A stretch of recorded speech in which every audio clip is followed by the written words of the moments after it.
আমি আপনাদের সকলকে আমার ছোট্ট ইউটিউব চ্যানেল ম্যাক প্রাইম এ স্বাগত জানাই। আজ আমরা এই ভিডিওতে ভারতের ইতিহাস নিয়ে কথা বলবো, আর সেই কারণেই হয়তো আমরা গর্বিত। ভারতের ইতিহাস আমরা একটি শিক্ষা পেয়েছি। এখানে যা আছে তা আপনি বিশ্বের কোথাও পাবেন, যা এখানে নেই তা আপনি বিশ্বের অন্য কোথাও পাবেন না। এটাই আমাদের ভারতের পরিচয়।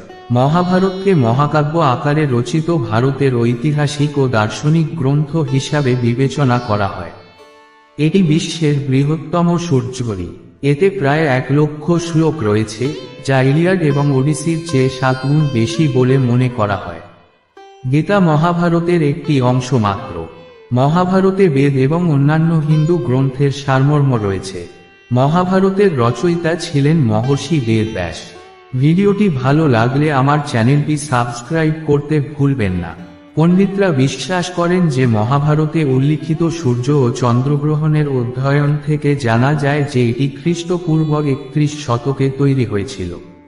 এটি সাধারণত 1400 খ্রিস্টপূর্বাব্দের দিকে নির্মিত হয়েছিল বলে মনে করা হয়।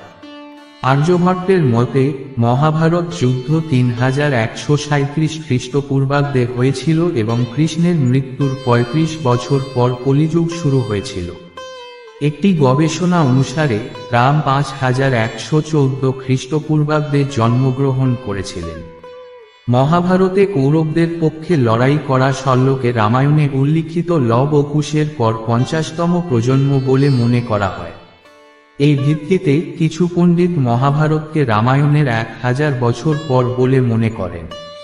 ভিডিওটি ভালো লাগলে আমার চ্যানেলটি সাবস্ক্রাইব করতে ভুলবেন না। সর্বশেষ গবেষণা অনুসারে ব্রিটেনে কর্মরত পারমাণবিক চিকিৎসক ডক্টর মনীষ পণ্ডিত মহাভারতে বর্ণিত 150টি জ্যোতির্বৈজ্ঞানিক ঘটনার প্রেক্ষাপটে বলেছেন যে মহাভারতের যুদ্ধ 22শে নভেম্বর 3067 খ্রিস্টপূর্বাব্দে হয়েছিল। সেই সময় ভগবান শ্রীকৃষ্ণের বয়স ছিল 55-56 বছর। কয়েক মাস পরে মহাভারত লেখা হয়েছিল বলে মনে করা হয়। মহাভারত কৌরব ও পাণ্ডবদের মধ্যে যুদ্ধের গল্প বলে। 100 জন কৌরব এবং 5 পাণ্ডবের মধ্যে ভূমি লড়াই অবশেষে মহাভারত যুদ্ধের সৃষ্টি করে। যুদ্ধটি বর্তমান হরিয়ানার কুরুক্ষেত্রের আশেপাশে হয়েছিল বলে মনে করা হয়। এই যুদ্ধে পাণ্ডবরা বিজয়ী হয়েছিল। এই যুদ্ধকে ধর্মের যুদ্ধ বলা হয়, সত্য ও ন্যায়ের জন্য যুদ্ধ। একটি বিশ্বাস অনুসারে অন্যান্য ভারতীয় সাহিত্যের মতো এই মহাকাব্যটিও প্রথম মৌখিক ঐতিহ্যের মাধ্যমে প্রজন্ম থেকে প্রজন্মান্তরে আমাদের কাছে পৌঁছেছে। পরে মুদ্রণ শিল্পের বিকাশের আগেই এর আরও অনেক ভৌগোলিক সংস্করণ হয়েছে, যেখানে এমন অনেক ঘটনা রয়েছে যা মূল গল্পে দেখা যায় না বা অন্য কোনো আকারে দেখা যায় না। ভিডিওটি ভালো লাগলে আমার চ্যানেলটি সাবস্ক্রাইব করতে ভুলবেন না। মহাভারতে মোট 19টি বিভাগ রয়েছে, যাকে পর্ব বলা হয়। 1টি আদি পর্ব ভূমিকা, রাজকুমারদের জন্ম ও লালন পালন। 2 সভাপতি দরবারের ঝলক, দ্রুত ক্রীড়া এবং পাণ্ডবদের নির্বাসন, মায়ান ড্যামন গেট, ইন্দ্রপ্রস্থের ভবন নির্মাণ। 3 অরণ্যক পর্ব, বন উৎসব, জঙ্গলে 12 বছর। 4 বিরাট পর্বম, রাজা বিরাটের রাজ্যে অজানা বাসস্থান।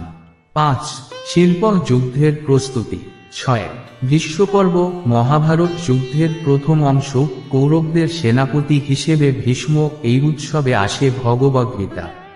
7 দ্রোণপর্ব, যুদ্ধ চলছে, দ্রোণ সেনাপতি। 8 কর্ণপর্ব, যুদ্ধ চলতে থাকে, কর্ণ সেনাপতি। 9 অস্ত্রোপচার যুদ্ধের শেষ অংশ, শল্য সেনাপতি। 10 সপ্তিকা পর্ব, অশ্বত্থামা এবং অবশিষ্ট কৌরবদের দ্বারা ঘুমের মধ্যে পাণ্ডব সেনাবাহিনীর হত্যা। মহিলাদের 11তম গান্ধারী এবং অন্যান্য মহিলাদের পক্ষ থেকে মৃতদের প্রতি সমবেদনা। 12টি শান্তির উৎসব, যুধিষ্ঠিরের রাজাভিষেক এবং ভীষ্মের নির্দেশ। 13 শৃঙ্খলা, ভীষ্মের শেষ ধর্মোপদেশ। 14 অশ্বমেধিক পর্ব, যুধিষ্ঠির দ্বারা আয়োজিত অশ্বমেধ। 15 আশ্রমিকা পর্ব, ধৃতরাষ্ট্র, গান্ধারী এবং কুন্তী জঙ্গলে তাদের আশ্রমের উদ্দেশ্যে রওনা হন। 16 মৌসুল পর্ব, যাদবদের মধ্যে যুদ্ধ। 17 বড় উৎসব, যুধিষ্ঠির ও তার ভাইদের সদগতির প্রথম অংশ। 18 স্বর্গের উৎসব, পাণ্ডবদের স্বর্গে যাত্রা। 19। এছাড়াও 16,375টি শ্লোকের একটি উপসংহারও পড়ে মহাভারতে যুক্ত করা হয়েছিল, যাকে হরিবংশ পর্ব বলা হয়। এই অধ্যায়ে ভগবান কৃষ্ণের বিশেষ উল্লেখ রয়েছে এবং কিছু ধারণা আছে। এটিও বিশ্বাস করা হয় যে এটি 90,000 বছর আগে শুরু হয়েছিল। রামায়ণ, মহাভারত এবং পুরাণে সূর্য ও চন্দ্রবংশী রাজাদের বংশের উল্লেখ রয়েছে। এছাড়াও অনেক রাজবংশের উৎপত্তি ও ঐতিহ্যের বিবরণ রয়েছে। উপরের সবগুলি কালানুক্রমিকভাবে লেখা খুব কঠিন কাজ, কারণ পুরাণগুলি উপরের ইতিহাসকে বিভিন্নভাবে প্রকাশ করে, যা এর উৎসগুলিতে বিভ্রান্তি এবং বিভ্রান্তির সৃষ্টি করে, তবে এটি জ্ঞানীদের জন্য বিভ্রান্তি নয়। প্রকৃতপক্ষে হিন্দুরা গান গেয়ে, জপ করে এবং সূত্রগুলির উপর নির্ভর করে তাদের ইতিহাসকে বাঁচিয়ে রেখেছিল। এই কারণেই ইতিহাস ধীরে ধীরে কাব্যিক ও কামুক হয়ে ওঠে, যা আধুনিক মন ইতিহাস হিসাবে গ্রহণ করতে প্রস্তুত নয়। একটা সময় ছিল যখন কলম ও কাগজ ছিল না। পাথরের উপর এবং মনের উপর ইতিহাস লেখা হতো।